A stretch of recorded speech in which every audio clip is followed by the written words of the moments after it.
How's it going, everyone? Welcome back to another episode of the Shawn and Matt Show. My name is Matt. That is Shawn, and welcome to our show.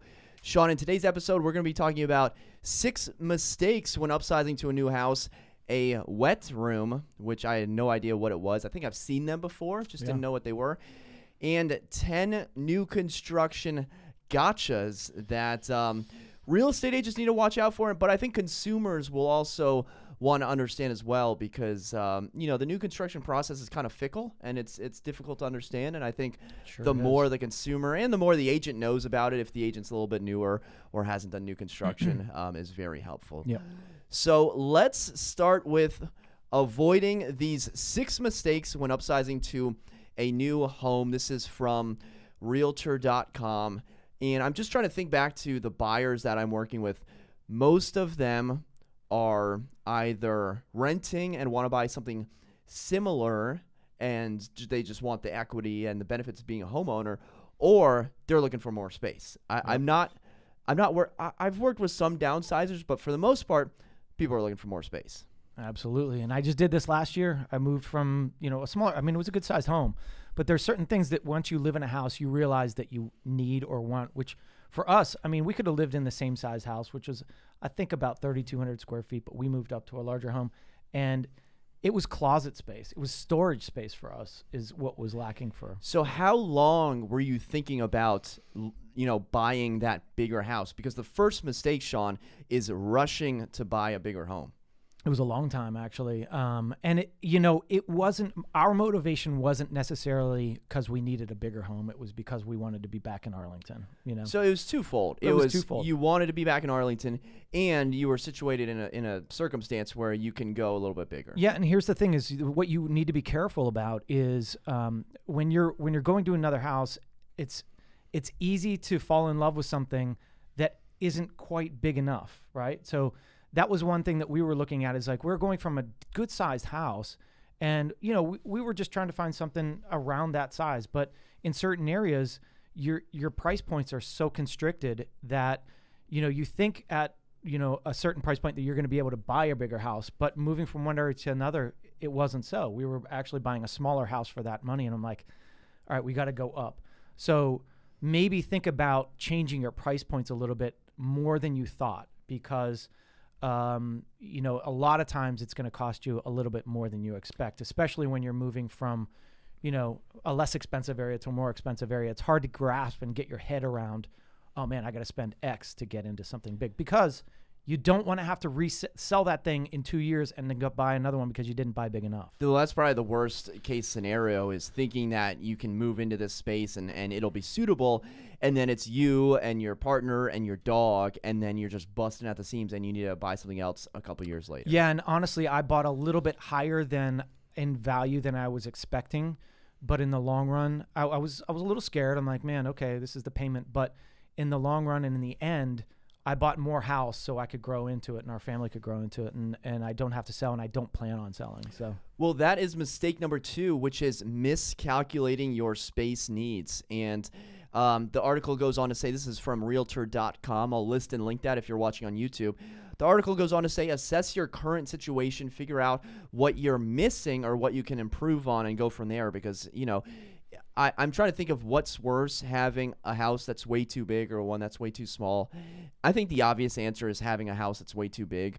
There might be rooms that don't get used as often, but it's something that you would rather, it's a good problem to have so long as you're within your budget, as opposed to just being miserable being in the same room with someone else. Yeah, and you have to start thinking about all the people that are visiting you. So I have family that's coming in, and you have to think about, where are they going to stay, right? And we're growing into this house, and thankfully it's large enough for my parents and my brother to come over, and everybody stays and gets their own room. So just not everyday life, but the life of the people that want to come see you. Mistake number 3 is ignoring long-term factors. And this is a question that I ask buyers often, is how long do you see yourself in this next property? Like, are you going to have kids here? Are you going to adopt a dog here? Are you going to raise your, adult children here? Are you going to downsize, your life here? So that's a question that sometimes goes unanswered and sometimes is forgotten, that, over time, bigger houses, they're more expensive to upkeep. But whether you're moving into a 1-bedroom condo or a 4,500 square foot house, how long are you going to be here and what's your trajectory look like is certainly something that needs to take the forefront. Absolutely. And our thought was we want to not move again. We want at least a 20-year home, right? And so we ended up spending a little more, buying a little bit bigger than we expected. We almost bought this other house in Cherrydale that was smaller. I really loved the location. That's where I wanted to be.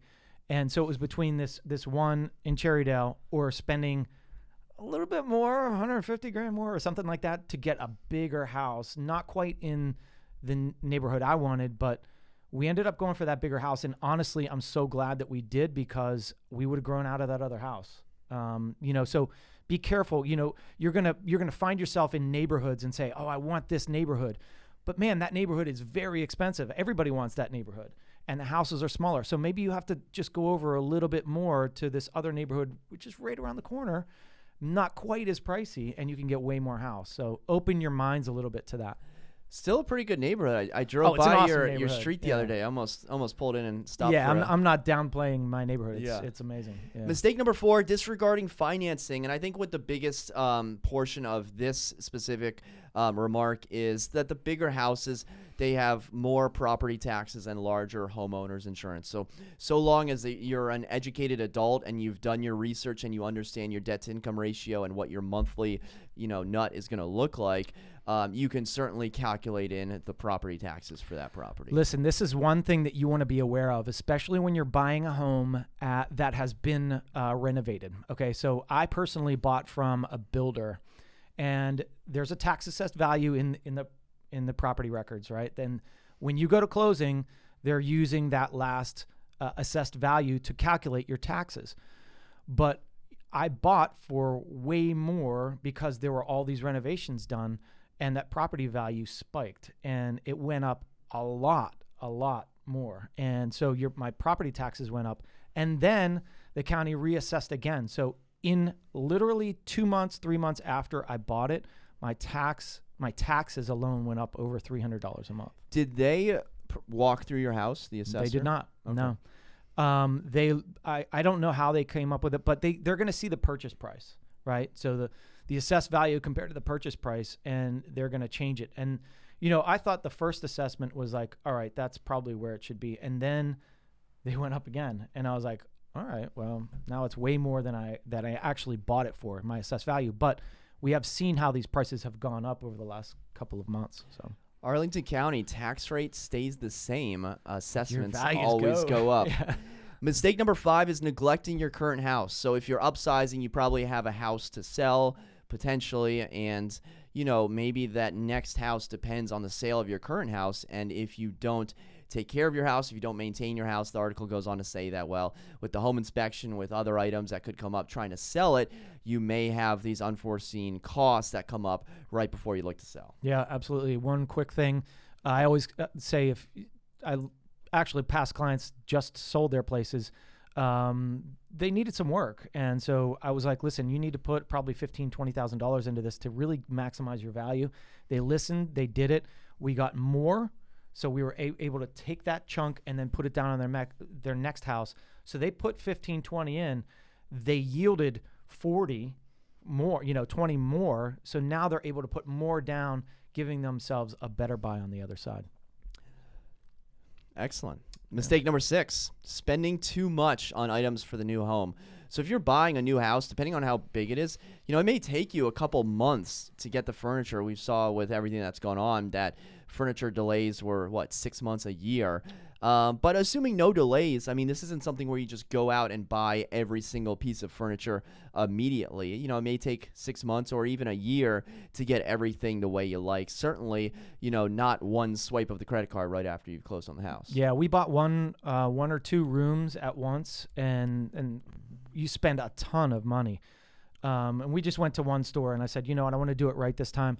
let's choose this, this, and this. We did it. It took a long time to come in, but it's very expensive. Furniture, as we all know, is very expensive, and I still have rooms with my old stuff in. Naturally, I want to redo it, but it's going to take a while.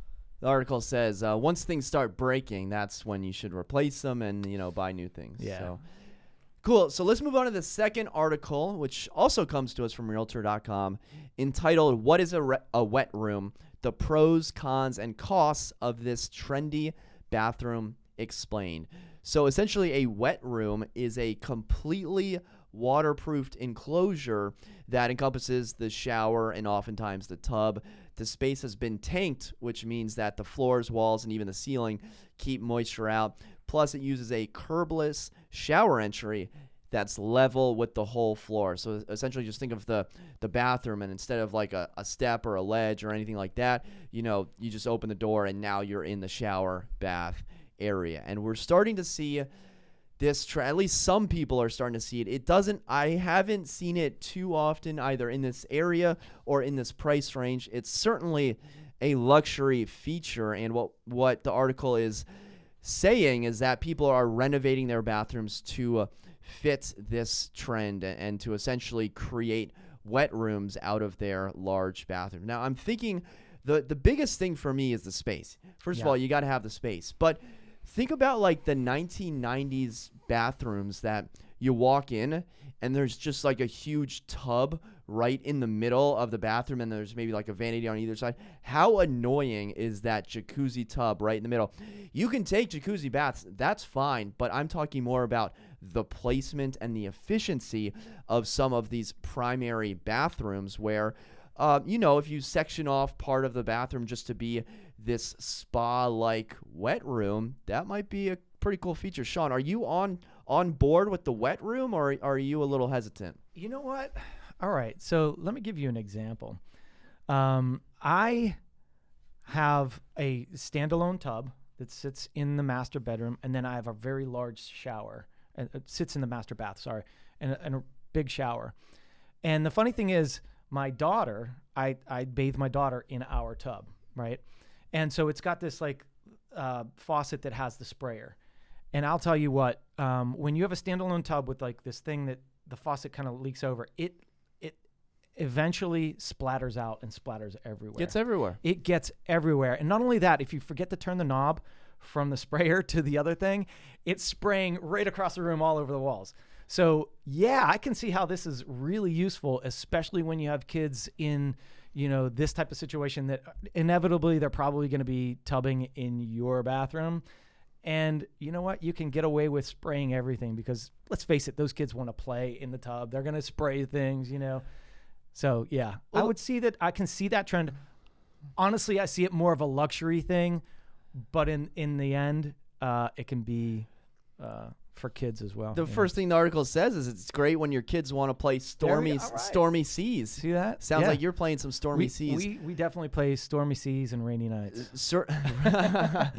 Certainly the pros of a wet room, it does have that luxury feel to it. It's also easier to clean, allegedly, because you can just spray things down. The downsides, the number one downside is going to be space. That's going to eliminate a lot of opportunities to do this because you have to have the space. And, if your house was built in the 1940s, pretty hard to find the space for this. Yeah, so most of the pictures in this article are showing the tub and the shower kind of in the same space, closed off maybe, or, with one flat floor throughout. There was one where it actually had the vanities in that space as well. But then the toilet would be separate somewhere else. Right. So essentially shower, bath, and then the toilet in the same area, but not inside the wet room. Yeah, and I think a lot of people are looking for that spa feel. When they buy their big house, their final house, they want that spa-like bathroom, and this gives it to them. So, I mean, one of the biggest things is the tub. Right. So the biggest difference is the tub is just now in the shower area. That's right. So, if that does it for you or not. So in terms of cost, the article says that you can expect to pay anywhere from 20 to 30% more than a typical bathroom, which translates to about $15,000 extra on top of the usual bathroom renovation. again, luxury item, not completely necessary. I'm wondering how things would look if you just went like the traditional route, you had this budget versus going this wet room route with this extra $15,000 cost. Yeah, I mean, you think more tile. All right, so it's going to be tiled off, a lot bigger space tile. That's where your money's going to come in, especially what kind of tile you're going to put in. But then waterproofing everything. The funny thing is, in my bathroom and in my whole house, the builder used flat paint. And I never really, like, paid attention. I know the differences, like eggshell and flat and, semi-gloss and glossy paint, whatever. But the funny thing is that flat paint shows everything. And I used to use magic erasers on walls and things like that. And on that flat paint, you can't. It shows that magic eraser. And the point is, when you spray the wall, like my daughter does with the thing, it's like crazy. It shows all over the place. And I was in fear that this was going to stain it. But thankfully, it's. So I love the idea of having it on the same level, because what the article says is that this is good for people that are aging in place, that don't want to, climb over the tub, or, I guess have the bath fitter where the door kind of opens and, it's kind of a little out of date. So, if you're aging in place, this could be an opportunity for you. Yeah, and the thing I would say about this is, if you're doing this, I would definitely put up some sort of half glass wall or glass wall area, because one thing that I noticed in my bathroom or in larger bathrooms is that it can get a little cold in there, right? So you need to run that water super hot, get it steamy in there for a while, and it's a bigger space to keep warm. So if you like your warm, hot showers, you might want more of a steam shower look, an enclosed space like that. Because if it's just this huge room that steam leaves immediately, and then you're taking a cold shower, whether you like it or not. Yep. All right, let's move on to our third topic, which is 10 new construction gotchas agents should watch out for. So this is essentially the agent working with the new construction build. Now, when you're a buyer looking to buy new construction, you don't have to have an agent. Shawn and I are both real estate agents, so you may guess what we recommend. But this article goes on to give 10 tips for real estate agents. So let's get into it right now. Number one, customer registration. If you're an agent and your customer goes to a new construction, community, signs in, and then doesn't list you as their buyer's agent, well, are you really their buyer's agent, Shawn? That's going to be pretty tough to get a commission if you're not, if your client doesn't list you as the buyer's agent. That's really tough, and that's the main thing that they've changed over the years. I used to do new construction in the past, and it was a little easier for registration. But now, the first time that your clients go to that community, you need to have them register. And I just got a place under contract last week, new construction, and my client was looking at resales and new construction. He said, hey, I wanted to go see this place out in Willowsford. And I was like, all right, when do you want to go? Let me come with you. We're going to go together.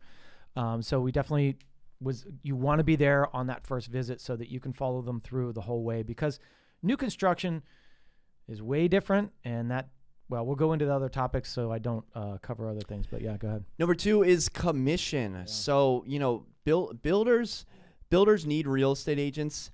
On the other side of the coin, in such a hot market, builders are trying to sell as quickly as possible, obviously, and they're trying to cut their costs, obviously. And one way to easily do that in a hot market is to cut the real estate agent's commission. So I've seen, it go down to 2%. I've seen it go down to 1.5%. I think I've even seen it go down to 1%. And so what this is talking about is understanding how the agent is compensated, because it could be that, that 1%, it could be a flat fee. I've seen the flat fees, and builders are always updating it, whether it's the gross price or the net price or, the base price. So certainly understanding the commissions, understanding how you get paid should be, number one, when you're running a business and you're working with a client looking to buy new construction. Yeah, it's so funny. New construction places, they will pay you 4.5%, 5% just to get people in when it's a slow market. But when it's a hot market, they're going to pay you nothing.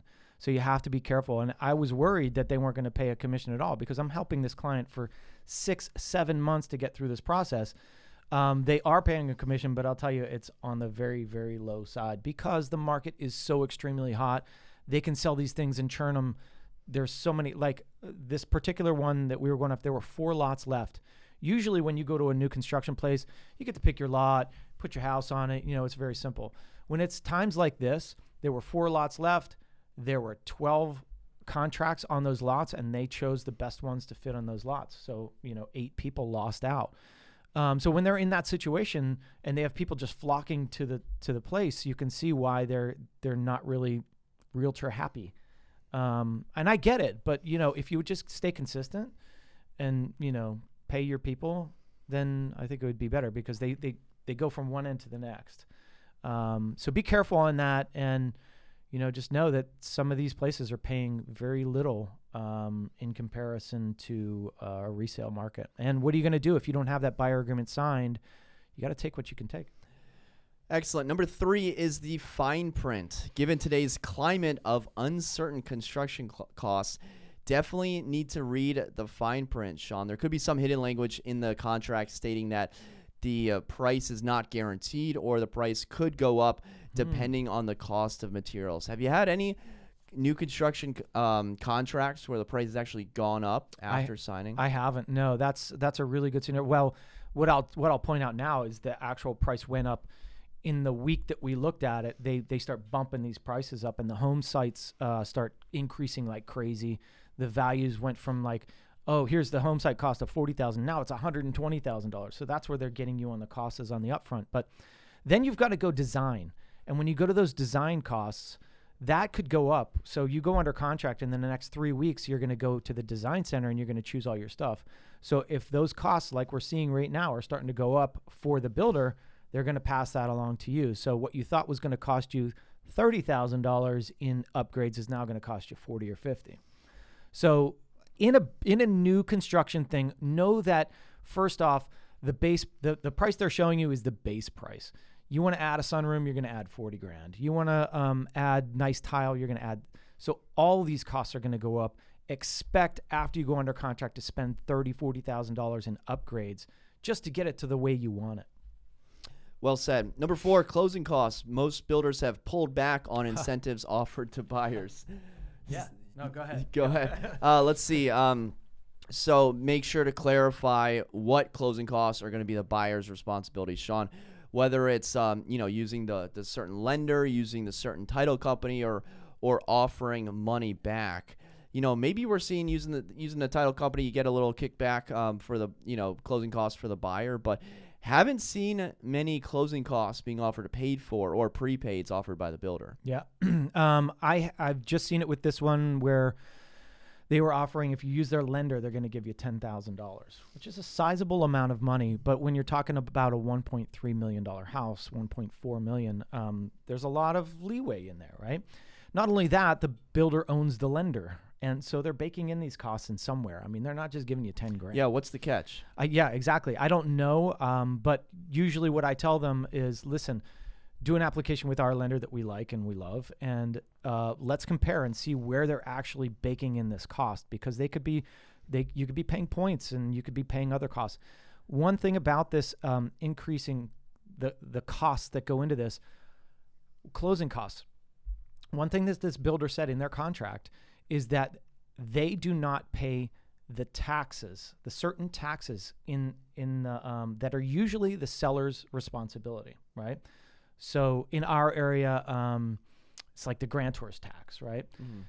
They're not paying it. So I said, when I was reading the contract, I was like, guys, we got to research this. And so I called the builder's agent and I was like, what's going on with this clause here? Because it seems like you're not going to pay these taxes, and these are pretty significant. And they're like, that's correct. We will not pay them. That's your buyer's responsibility. So what that did was put a seller's cost onto our buyer of at least $3,000 to $4,000 extra. Wow. Yeah.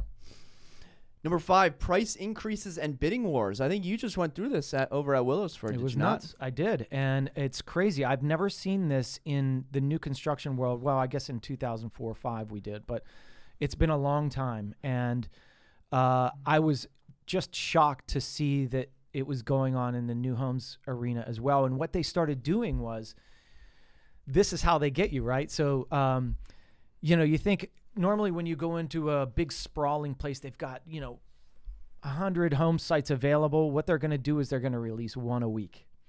And so they get people just clamoring over these things, and they say, what are you going to give us to get this lot? And really what it was for us to win was the highest EMD, highest earnest money deposit, really was going to get the deal. And not only that, the home site that fit the right house.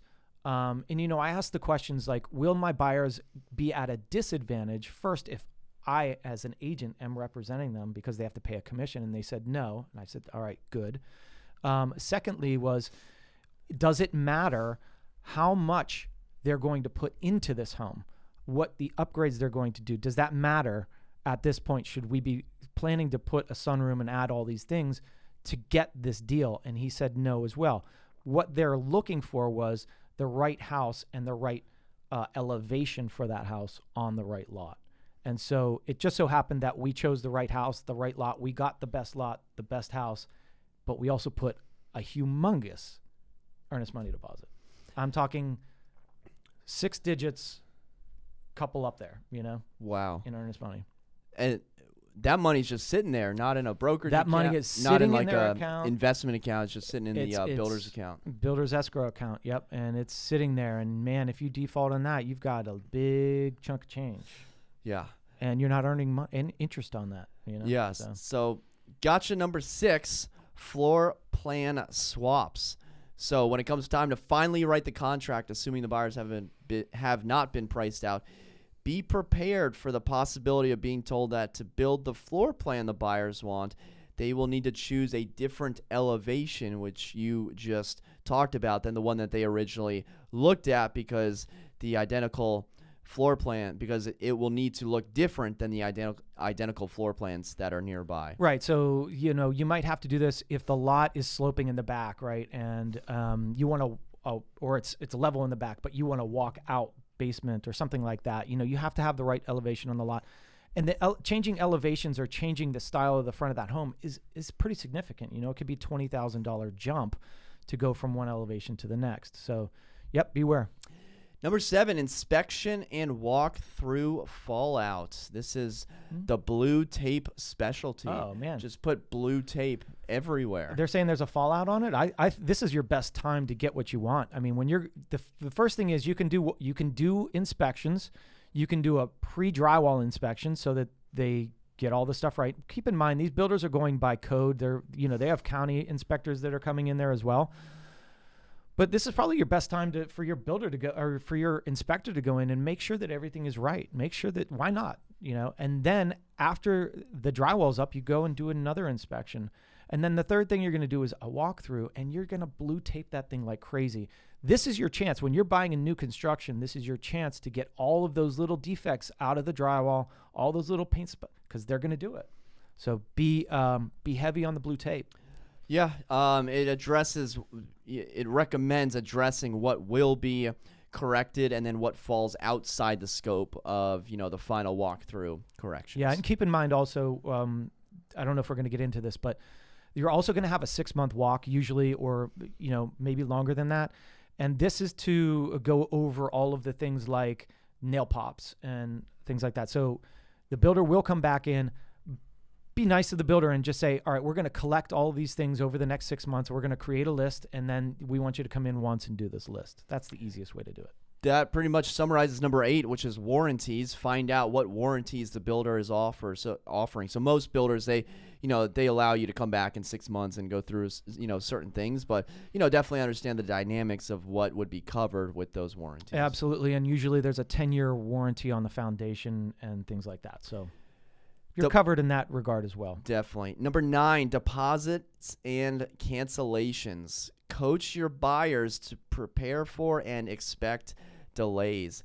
How about 2000 Clarendon? When is that building going to deliver? I feel like that's been delayed. It's been a long time. This takes me back to Gaslight Square. I sold 4 of those pre-construction, right? And it was delayed at least, I don't know, a month, 2 months. And think about the people that have sold their houses, or they're living in short-term rentals, or rentals that are ending, and they are now pushed out a month or 2. It can be life-jarring, and it's so aggravating for these people. Believe me, tons of my clients have gone through it. So right now, the one that we just went under contract, it delivers early January. Early January is a tough time to deliver. Winter, it's going to be tough. Think about that. If that's delayed, I mean, there can be unforeseen consequences. Weather. Think about weather, right? What if it snows a ton this year and then you're delayed? There's so much that goes on. Yeah, there. excessive builder delays are not grounds for a buyer's deposit to be refunded. So impatient buyers need to beware. And in that contract, know that these contracts are so sided for the builder, right? They can delay that for 2 years in some regards, right? 24 months later, if they're still not done, they're still okay in their contract. They put all of that stuff in there, and you can see why, because there could be unforeseen things that happen, weather, unavailability of wood, prices, things like that. So they're going to put all of that stuff in to help them out. But man, if it happens on your end, you're screwed. And number 10 is home sale contingencies. Right now, highly unlikely any builder will consider a home sale contingency. And, the article from Inman.com states that, many home buyers need to sell their current home in order to qualify for, a contract. And, maybe they don't plan to sell until it gets closer to the new one being completed. So you're kind of in that middle ground where, you may have to move to temporary housing for a little bit to get your funds in order to put the contract on the new property. Yeah. Absolutely no home of sale contingencies, especially in this kind of market. And, I brought up that question, and the builder's like, absolutely no contingencies. So you have a finance contingency. There's no appraisal contingency. There's a finance contingency, and there's no appraisal contingency. I mean, it's going to appraise, but you know what? Yeah, I don't believe why that is it going to appraise? Why is it? Yeah. Because they're gradually increasing these values. So as they increase, that appraiser is going to be like, all right, it's there. Plus, they're using their in-house lender, so they're using the same appraising company. So it should appraise as those values increase, I hope. The other thing is using a title company, right? So one thing I want to talk about is the title company that they're using is already doing all of this work on the site. So to have an outside title company seems a little bit kind of useless because this other company's already done it. It'd just be more work for that outside title company. Yeah. So when you're doing new construction, I would say just use the builder's title company because they've already done the work. They're a third party usually. They're not going to screw you over. They're representing the deal, and they've already done a lot of the work. Just makes sense to use the yeah. What was that? What was that? I had one other point. Home sale contingencies. Home sale contingency. Oh, and one other thing to think about is like, all right, so this place is delivering in 6 months, 7 months. The market can change significantly in that time frame. So you are going from a super hot market into the fall and winter market when you want to try to sell your house. You better be prepared for it to take a little while. And if you are actually in your mind contingent upon the sale, you need the funds to then close on this place or be approved for that, you're going to put yourself into a huge bind if the market changes and you can't sell that property. You just put a big earnest money deposit down, you're going to lose it. So make sure that, first of all, financially, you're able to purchase without the sale of that, or that you've got things in line to for as a backup plan, because you can find yourself in a big time bind if you're buying without that home sale contingency. Especially with those big deposits that you mentioned. Big ones, yeah. All right, guys. Well, that just about wraps it up for another episode of the Shawn and Matt Show. Upsizing mistakes, a wet room. I'm going to be on the lookout for wet rooms. Yeah. I don't know if I'll come across any, but let us know if you do. I like the idea. I do too. Maybe I'll talk to the landlord about renovating this bath. Let's do it. I love the bathrooms in these condos. They're massive. Yeah. Cool, guys. Well, if you liked the video, be sure to hit the thumbs up button, subscribe if you haven't already, and until next time, we'll see you then. Take care.